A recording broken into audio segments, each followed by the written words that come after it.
Mga pagbasa ng mga salita ng makapangyarihang Diyos, ukol sa paghahangad sa katotohanan. Paano hangarin ang katotohanan? Ikapito.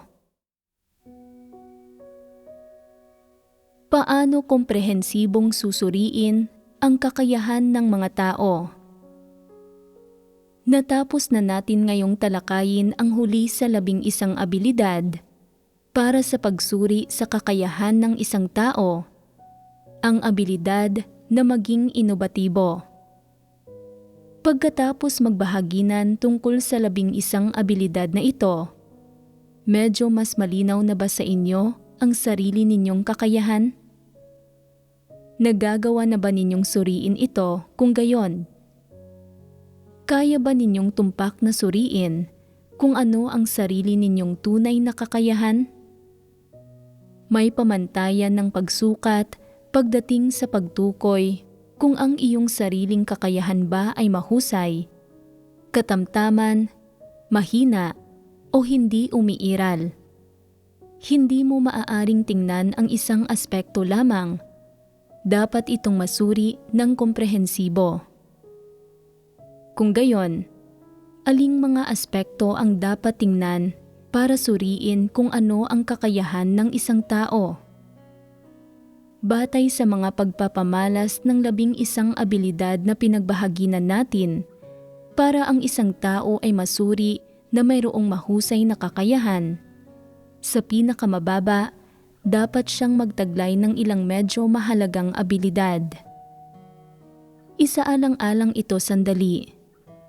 Alin sa 11 abilidad ang mga pangunahin na kayang magpakita na ang isang tao ay may mahusay na kakayahan? Kaya ba ninyo itong alamin? Ang pagkakasunod-sunod ay dapat magmula sa huling abilidad hanggang sa una. Ang isang taong may mahusay na kakayahan, kahit papaano, ay dapat magtaglay ng abilidad na maging inobatibo. Susunod ay ang abilidad na magsuri at magpahalaga ng mga bagay, abilidad na makagawa ng mga desisyon, at ang abilidad na tumugon sa mga bagay. Susunod ay ang abilidad na tumukoy ng mga bagay, ang abilidad na gumawa ng mga paghusga at kognitibong abilidad. Sa huli, nariyan ang abilidad na tanggapin ang mga bagay, abilidad na makaarok, ang abilidad na makaunawa ng mga bagay, at abilidad na matuto. Ganito ang pagkakasunod-sunod. Bakit baligtad ang pagkakasunod-sunod? Ang pagkakasunod-sunod na una nating isinaayos ay mula sa mababa patungo sa mataas, pero para suriin kung ang isang tao ay may mahusay na kakayahan, ito ay nakaayos mula sa mataas papunta sa mababa. Ang isang taong may mahusay na kakayahan, kahit papaano, ay dapat magtaglay ng abilidad na maging inobatibo. Naaabot ito sa pundasyon ng pagtataglay na ng abilidad na makagawa ng mga desisyon, ng abilidad na magsuri at magpahalaga ng mga bagay, at ng abilidad na tumukoy ng mga bagay. Kung kaya mong maging kognitibo, tumukoy, at maghusga sa mga bagay, at taglay mo rin ang abilidad na makaunawa ng mga bagay, at pagkatapos ay kaya mong maging inobatibo, ginagawa ka niyon na isang taong may mahusay na kakayahan. Ang gayong mga tao ay ang mga may abilidad na mamuno, kayang pumasok sa antas ng mga tagapagpasya. May talento sila sa pagiging leader at kaya nilang mamuno sa isang partikular na larangan ng gawain. Ang mga ito ay mga taong may mahusay na kakayahan. Ang mga taong may katamtamang kakayahan ay iyong mga may abilidad sa lahat ng aspekto, mula sa abilidad na maging inobatibo hanggang sa abilidad na matuto, na pawang katamtaman. Ang kanilang pagiging episyente at ang kanilang mga resulta sa paggawa ng mga bagay ay kapwa katamtaman. Ang mga ito ay mga taong may katamtamang kakayahan. Ano ang pangunahing pagpapamalas ng mga taong may katamtamang kakayahan? Ito ay na ang kanilang pagkaarok at pagkaunawa sa mga prinsipyo ay kulang sa lalim at hindi masyadong tumpak. Kapag nagpapatupad at nagsasagawa, palaging may mga butas at paglihis. Palagi nilang nakakaligtaan ang mga bagay, nakakalimutan ang ganito at ganyan, at hindi nila komprehensibong maisaalang-alang ang lahat ng bagay. Halimbawa, napili sila na maging mga leader ng iglesia pero hindi nila magawang pamahalaan ang lahat ng aspekto ng gawain ng komprehensibo. Kapag responsable sila para sa gawain ng ebanghelyo, tumutuon lang sila sa gawain ng ebanghelyo at hindi nila maasikaso ang ibang gawain. Maaari nilang maisulong ang gawain ng ebanghelyo pero wala silang oras para mangumusta tungkol sa gawaing nakabatay sa teksto o tungkol sa gawain ng paggawa ng pelikula. Bakit ganito? Dahil lubusang katamtaman ang kakayahan nila at kaya lang nilang pangasiwaan ang isang aspekto ng gawain.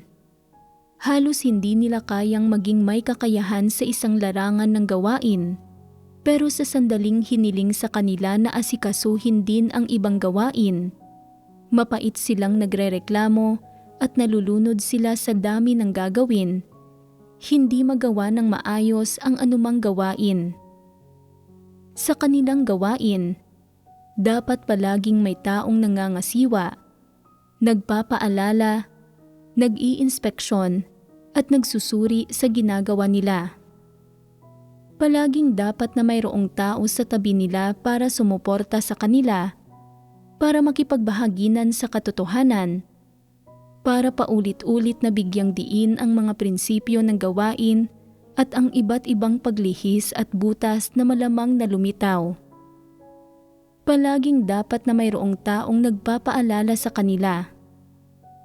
Bakit palagi nilang kailangan na mayroong taong nagpapaalala at nagbibigay ng mga patnubay sa kanila?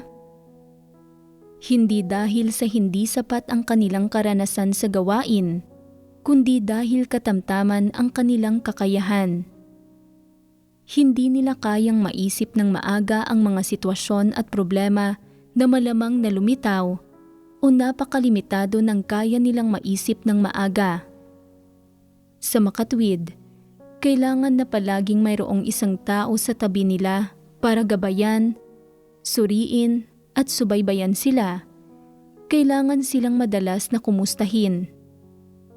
Kapag kinukumusta, lumalabas na maaaring hindi nila nagawa ang item na ito ng gawain o na nalimutan nila ang item na iyon ng gawain. Kung hindi naman, napabayaan nila ang isang aspekto o hindi nila alam kung paano magpapatuloy. Pero hindi pa rin nila alam kung sino ang tatanungin o kung paano maghahanap at naghihintay pa rin sila. Sa madaling salita, lubos na katamtaman ang kanilang abilidad na maging may kakayahan para sa gawain.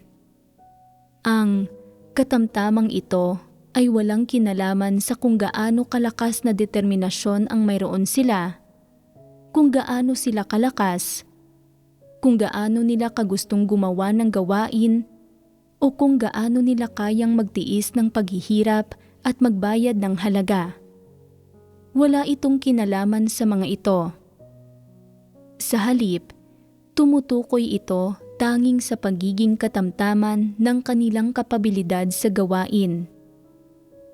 Ang mga taong may mahusay na kakayahan, sa kabilang banda, ay halos hindi nakakagawa ng malalaking pagkakamali sa kanilang gawain.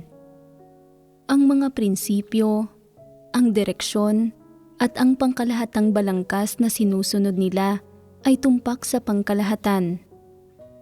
Bagamat maaaring madalas nilang makaligtaan ang ilang maliit na detalye, Ang mga detalyeng ito ay hindi nakakaapekto sa pagiging epesyente at sa mga resulta ng pangkalahatang gawain. Ang mga ito ay mga taong may mahusay na kakayahan. Siyempre, walang taong perpekto. Maging ang mga taong may mahusay na kakayahan ay maaaring magkaroon ng ilang maliit na butas sa kanilang gawain na minsan ay panandaliang nakakaligtaan ang isang bagay o medyo napapabayaan ang isang item ng gawain dahil naging abala sila sa ibang gawain kamakailan.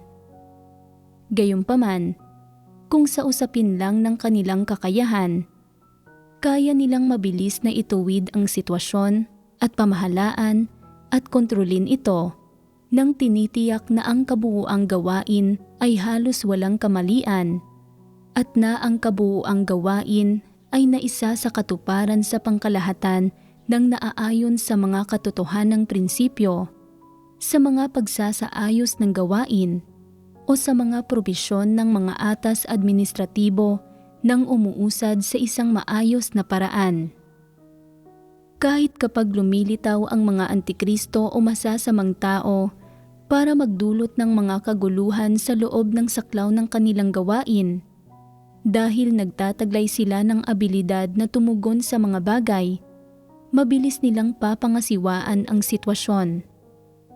Papangasiwaan at lulutasin nila ang usapin sa lalong madaling panahon nang tinitiyak na ang gawain ng iglesia ay mabilis na makakabalik sa tamang landas at na ang kapaligiran kung saan ginagawa ng mga kapatid ang kanilang tungkulin ay hindi naaapektuhan.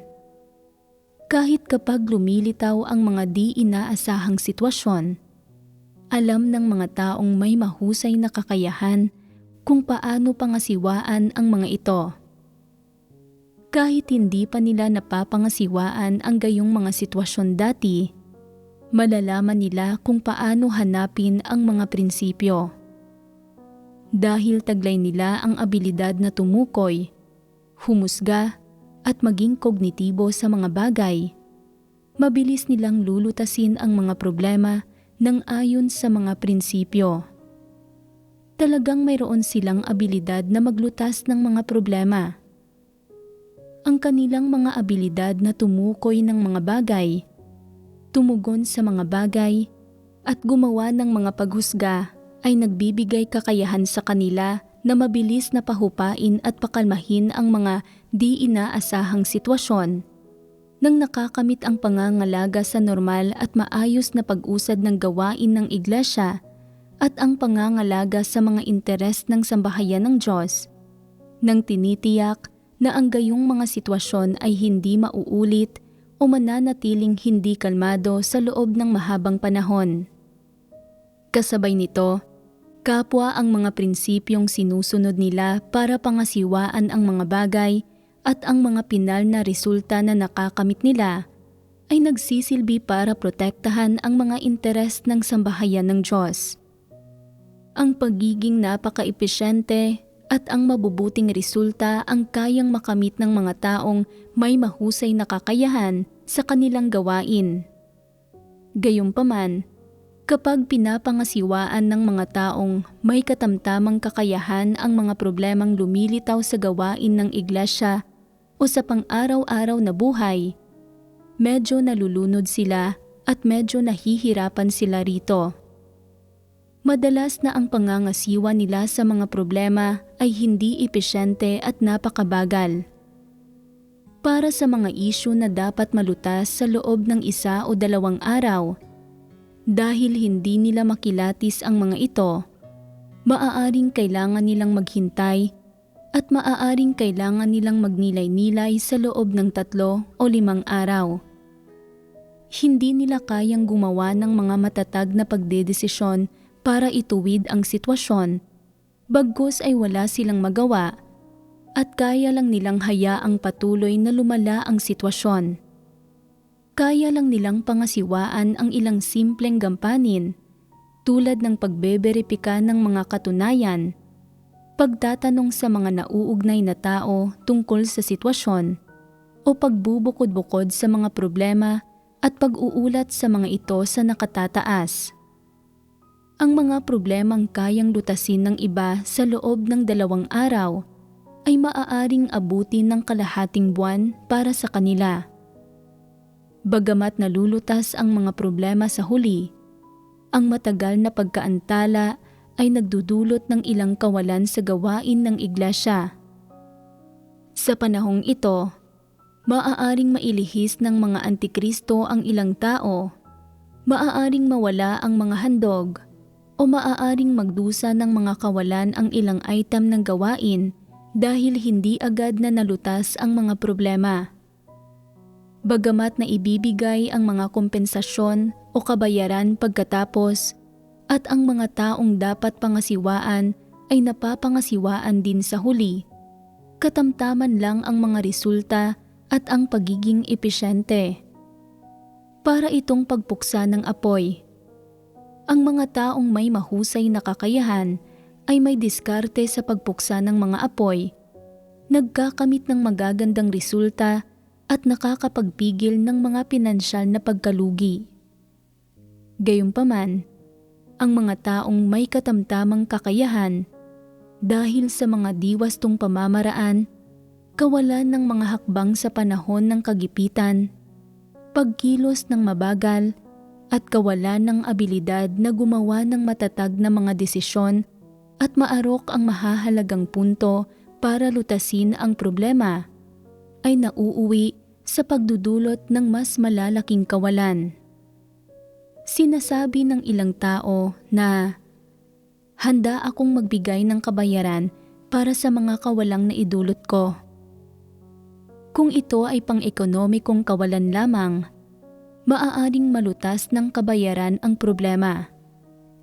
Pero kapag nahaharap sa mga pag-aaresto ng malaking pulang dragon at nabibigo kang pangasiwaan ito ng maayos, na nagdudulot ng mga kawalan sa gawain ng iglesia, kaya mo bang mabayaran iyon? Kaya mo bang mabayaran ang halaga ng naantalang gawain at nawalang oras? Kapag nangyayari ang mga di inaasahang kaganapan dahil ang mga abilidad na tumugon sa mga bagay, gumawa ng mga paghusga, tumukoy sa mga bagay, at maging ang abilidad na gumawa ng mga desisyon ng mga taong may katamtamang kakayahan ay pawang katamtaman, pinapangasiwaan nila ang mga problema ng mabagal at ng may sobrang mababang pagka-epesyente, at hindi epektibo ang kanilang mga hakbang sa panahon ng kagipitan, na sa huli ay nagre-resulta sa mga di kasiyasiyang resulta ng gawain at sa ilang kawalan. Kahit na nalulutas ang mga problema sa huli, dahil nagaganap ang matatagal na pagkaantala at nababawasan ang pagka-epesyente, katumbas ito ng isang kawalan. Sa makatuwid, ang mga taong ito ay inilalarawan bilang mayroong katamtamang kakayahan.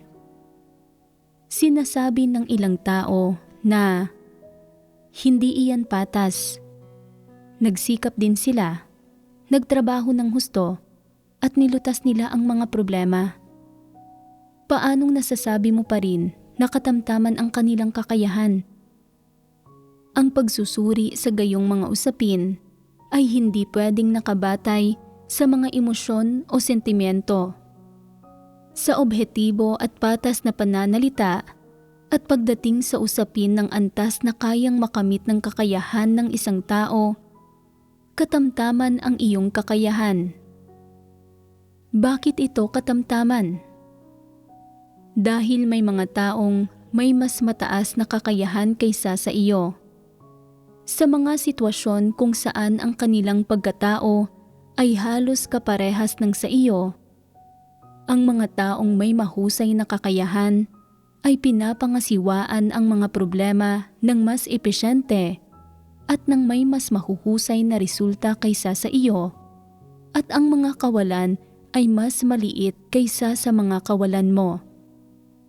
Sa makatwid, ang kakayahan mo ay maaari lamang maklasipika bilang katamtaman. Nauunawaan mo ba?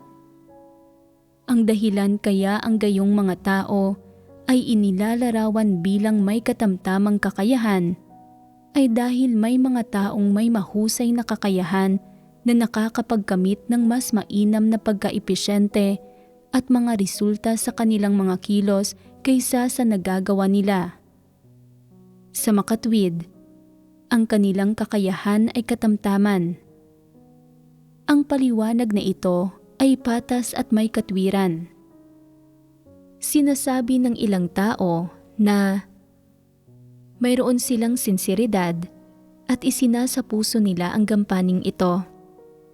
Nagtiis sila ng maraming paghihirap at hindi maliit na halaga ang ibinayad nila. Ano ang silbi ng pagsasabi niyon? Ibig bang sabihin niyon ay may mahusay silang kakayahan?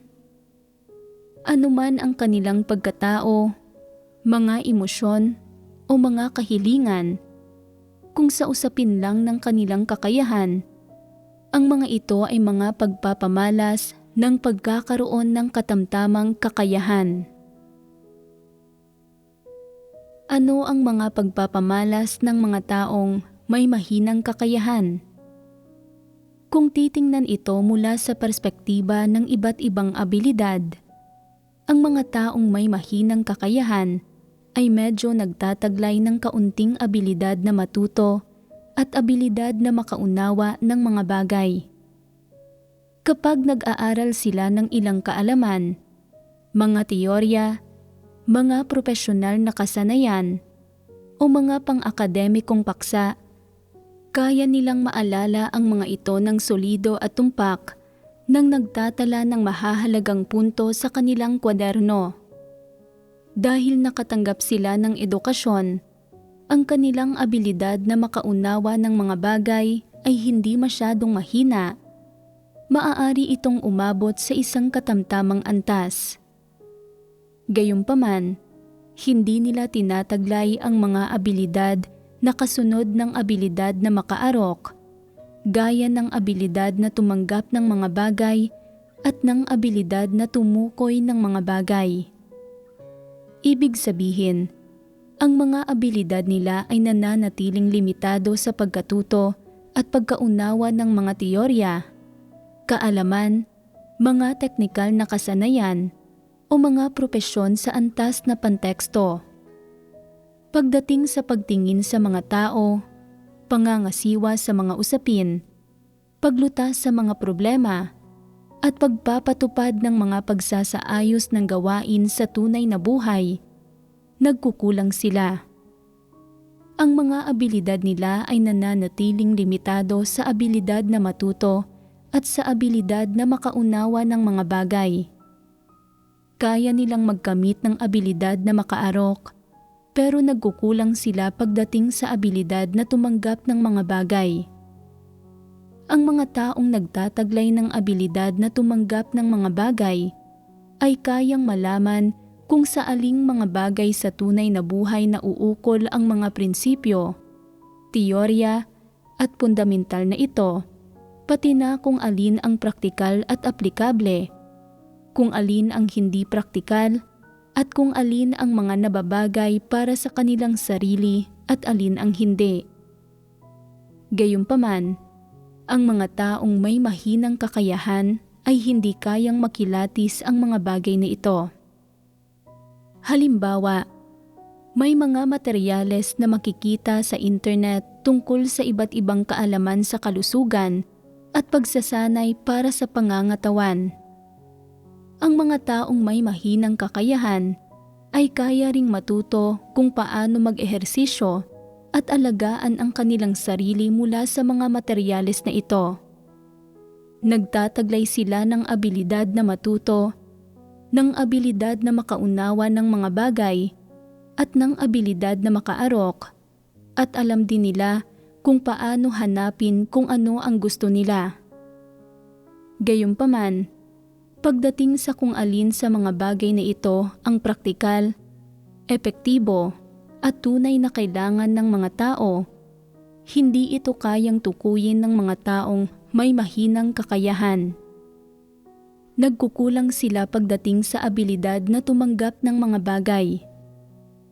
Ngayong araw, sinasabi sa internet na ang nilagang spinach na may tokwa ay labis na masustansya, kaya kinakain nila ito araw-araw. Pero pagkatapos itong kainin sa loob ng ilang panahon, wala silang ideya kung kumusta ang mga epekto o kung ito ba ay may epekto na gaya ng sinasabi sa internet. Kalaunan, sinasabi sa internet na ang spinach at tokwa ay hindi dapat pagsabayin, at pagkarinig nila rito, hindi na sila muling gumagawa ng nilagang spinach na may tokwa. Tungkol naman sa kung ang spinach at tokwa ba ay tunay na labis na masustansya o hindi dapat pagsabayin, hindi nila alam at hindi sila magtatanong. Ang alam lang nila ay ang bulag na sumunod. Ang impormasyon ay labis na maunlad sa panahon ngayon. Ang iba't ibang balita ay labis na masalimuot. Hindi nila kayang matukoy kung ano ang wasto at mali o kung ano ang tama at hindi tama. Binabasa at pinapakinggan nila ang lahat ng bagay. Naniniwala na ang anumang bagay na hindi pa nila narinig dati, anumang bagay na bago o mukhang malalim ay tiyak na mabuti.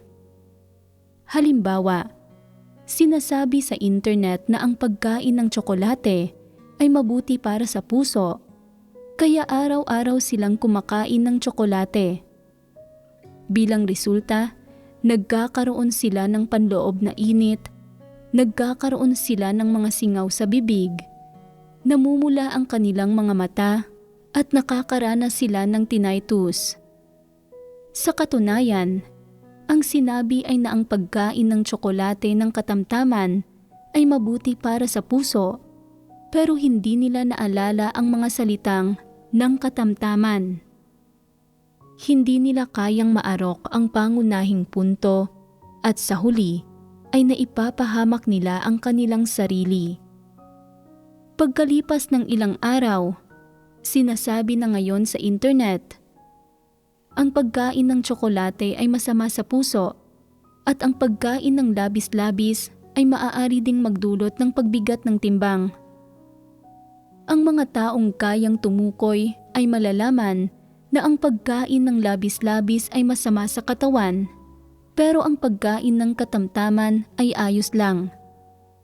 Gayunpaman, hindi nila ito kayang matukoy. Pagkarinig dito, ganap na silang tumitigil sa pagkain ng tsokolate. Mula sa isang sukdulan ay lumilipat sila sa kabilang sukdulan nang kumikiling ng masyadong pakaliwa o ng masyadong pakanan, pero iniisip nila na sila ay sunod sa uso. Tingnan mo, kung anuman ang sinasabi ng internet na mabuti, kakainin ko iyon. Kung anuman ang sinasabi nitong masama, hindi ko iyon kakainin. Ako ay isang taong sumasabay sa mga kalakaran ng panahon. Sa aktwal, sila ay mga taong walang abilidad na tumukoy ng mga bagay, mga taong naguguluhan na bulag na sumusunod sa karamihan. Mayroong lahat ng uri ng impormasyon sa internet at karamihan ng mga pahayag ay hindi tumpak. Siyempre, mayroon ding kaunting impormasyon at mga pahayag na tama. Kailangang magawa mong matukoy ang mga ito. Tungkol naman sa kung anong impormasyon ang tatanggapin, dapat mo itong sukatin ayon sa iyong mga pangangailangan, kung ito ba ay kapaki-pakinabang sa iyo, at kung positibo ba ang impormasyon. Ang mga taong may mahinang kakayahan ay wala ng abilidad na tukuyin ang gayong mga bagay. Hindi nila maabot ang lahat ng abilidad mula sa antas ng abilidad na tumanggap ng mga bagay paitaas. Nananatili silang limitado sa pagkatuto at pagkaunawa ng mga bagay sa mga antas na pantekstual, panteoretikal at pangkaalaman nang nagtataglay ng kaunting abilidad na makaarok. Gayunpaman, Tungkol naman sa higit pang pagtukoy sa pagiging tama ng iba't ibang pahayag at kung ang mga ito ba ay mahalaga at makabuluhan, ang mga taong may mahinang kakayahan ay wala ng abilidad na husgahan at tukuyin ito. At nariyan ang abilidad na tumugon sa mga bagay na hindi rin taglay ng mga taong may mahinang kakayahan. Pagdating sa iba't ibang problemang lumilitaw sa tunay na buhay o sa landas ng pananatiling buhay, hindi nila kayang pangasiwaan ang mga ito batay sa mga katotohanang prinsipyong nalalaman o naaarok nila. Gaano man karaming salita at doktrina ang kaya nilang sabihin, ang mga ito ay hungkag at hindi praktikal. Para sa mga problemang lumilitaw sa paligid nila o sa landas ng pananatiling buhay, umaasa sila sa sarili nilang mga tusong diskarte para harapin ang mga ito. Sinusubukan lang nilang iwasan ang magdusa ng mga kawalan at iyon na iyon, habang nabibigong maabot ang antas ng pagdanas, pagkaunawa o pagbeberipika sa mga prinsipyong naaarok nila. Higit pa rito, iyong mga taong may mahinang kakayahan ay wala ring kognitibong abilidad. Ibig sabihin, kapag lumilitaw ang anumang problema, hindi nila kayang bumuo ng mga konklusyon o kilalanin ang diwa ng mismong usapin, ang ugat na sanhi sa likod nito o ang maaaring maging mga kahihinatnan nito sa hinaharap. Ang mga taong may mahinang kakayahan ay hindi talaga alam kung paano pag-isipan ang mga bagay na ito, lalong hindi nila alam kung paano ilapat ang katotohanan o ang mga prinsipyo at batas ng iba't ibang bagay na naaarok nila para harapin at pangasiwaan ang gayong mga problema. Dahil mahina ang kanilang kakayahan, ang kanilang pag-iisip ay simple at paimbabaw at may mga paglihis ang kanilang perspektiba sa mga usapin. Dagdag pa rito, ang mas malaki pang problema ay na hindi nila alam kung mula sa anong perspektiba nila maaaring tingnan ng tama ang mga bagay. Sa makatwid, hindi nila kayang makilatis ang diwa ng anumang bagay, ni hindi nila kayang husgahan ang pagiging tama o ang wasto at mali sa anumang bagay. Kung walang paghusga, hindi nila kayang tumukoy. Kung gayon, syempre, wala rin silang abilidad na tumugon sa mga bagay, lalong wala silang abilidad na makagawa ng mga desisyon. Sinasabi ng ilang tao na ang mga taong may mahinang kakayahan ay alam rin kung ano ang kakainin at susuotin araw-araw at kayang pamahalaan ang kanilang pang-araw-araw na buhay. Hindi iyon ang ibig sabihin ng pagkakaroon ng kakayahan. Ang pagkakaroon ng kakayahan ay tumutukoy sa abilidad na pangasiwaan ang iba't ibang esensyal na problema na nakakaharap sa buhay at sa landas ng pananatiling buhay ng ayon sa mga katotohanang prinsipyong nauunawaan ng isang tao. Ang iba't ibang problemang nakakaharap sa buhay ay kinasasangkutan ng pagsusuri sa isang tao, pangangasiwa sa isang usapin, at iba pa.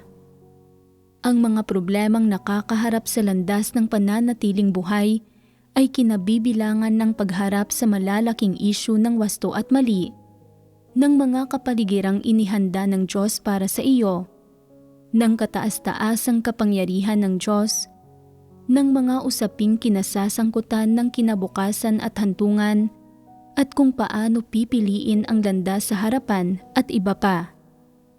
Ang lahat ng ito ay nabibilang sa mga problemang nauugnay sa pananatiling buhay. Kung ang isang tao ay walang abilidad na pangasiwaan ang mga problemang lumilitaw sa buhay o sa landas ng pananatiling buhay, ibig sabihin nito na wala siyang abilidad na makagawa ng mga desisyon. Ang gayong mga tao ay blanko ang isipan, kaya ang pagtalakay tungkol sa abilidad na magsuri at magpahalaga ng mga bagay tungkol sa kanila ay medyo hindi na naaangkop. Siyempre, Ang huling abilidad, ang abilidad na maging inobatibo, ay lalong mas malayo sa kapabilidad ng mga taong may mahinang kakayahan.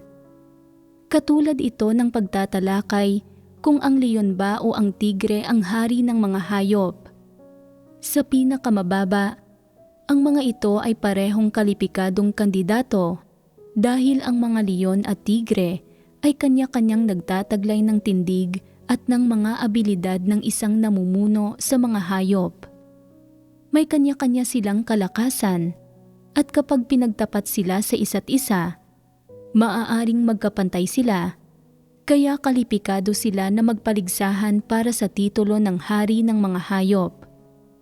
Kung ikukumpara mo ang mga wildebeest, elk o yak sa mga leon at tigre para pagdesisyonan kung sino ang hari ng mga hayop, pagtatawanan ka ng mga tao. Bakit kanila pagtatawanan? Ang mga ito ay wala sa parehong antas, wala sa parehong kategorya ng timbang. Hindi sila maikukumpara sa mga leon at tigre. Gayon din, ang mga taong may mahinang kakayahan ay walang anumang mga kaisipan at wala silang abilidad na suriin at pahalagahan ang sinumang tao, anumang pangyayari o anumang bagay sa antas ng kaisipan. Sa makatwid, ni hindi karapat-dapat pang pag-usapan kung ang gayong mga tao ba ay nagtataglay ng abilidad na magsuri at magpahalaga ng mga bagay. Ang abilidad na magsuri at magpahalaga ng mga bagay ay medyo abante at aplikable sa mga taong may mahusay na kakayahan. Kung gayon, ang abilidad na maging inobatibo ay lalong mas aplikable sa mga taong may mahusay na kakayahan. Ang abilidad na maging inobatibo ay hinuhusgahan batay sa abilidad ng isang tao na praktikal na pangasiwaan ang anumang bagay sa tunay na buhay. Ang mga taong may mahinang kakayahan ay hindi lang walang mga kaisipan at hakbang sa anumang bagay na ginagawa nila, kundi wala rin silang anumang abilidad na gawin ang mga bagay, kaya hindi masasabi na mayroon silang anumang abilidad na maging inobatibo. Kaya, anong mga abilidad mayroon ang mga taong walang kakayahan? Ang karamihan sa mga taong walang kakayahan ay may parehong katangian. Wala silang mga kalakasan. Pagdating sa abilidad na magpahayag, wala sila nito. Pagdating sa anumang mga teknikal o propesyonal na kalakasan, wala rin sila ng mga ito. Kahit sa paggampan sa pinakasimpleng gampanin tulad ng paglilinis, wala silang mabibilis at maiiksing solusyon, walang mga hakbang at walang kaayusan.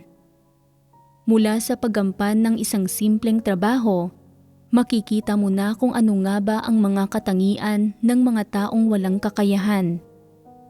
Ang pinakahalatang katangian ng mga taong walang kakayahan ay nawala silang abilidad sa bawat aspekto. Sa madaling salita, ni hindi nila kayang pamahalaan ang sarili nilang buhay bilang tao o ang mga pinakabatayang pangangailangan. Ang lahat ng ito ay ganap na gulo-gulo at walang anumang mga prinsipyo. Ang pinakatumpak na paglalarawan sa mga taong walang kakayahan ay na hindi nila kayang isakatuparan ang anumang bagay at namumuhay sila para lang tugunan ang kanilang mga batayang pang-araw-araw na pangangailangan, wala nang iba pa. Ang iba't ibang pagpapamalas ng mga taong may iba't ibang antas ng kakayahan, kasama na ang mga katangian ng kakayahan at mga abilidad na taglay nila, ay pawang na ipaliwanag na ng malinaw. Kung nauunawaan ninyo, matututunan ninyo kung paano kilatisin at tratuhin ang mga tao na may iba't ibang kakayahan.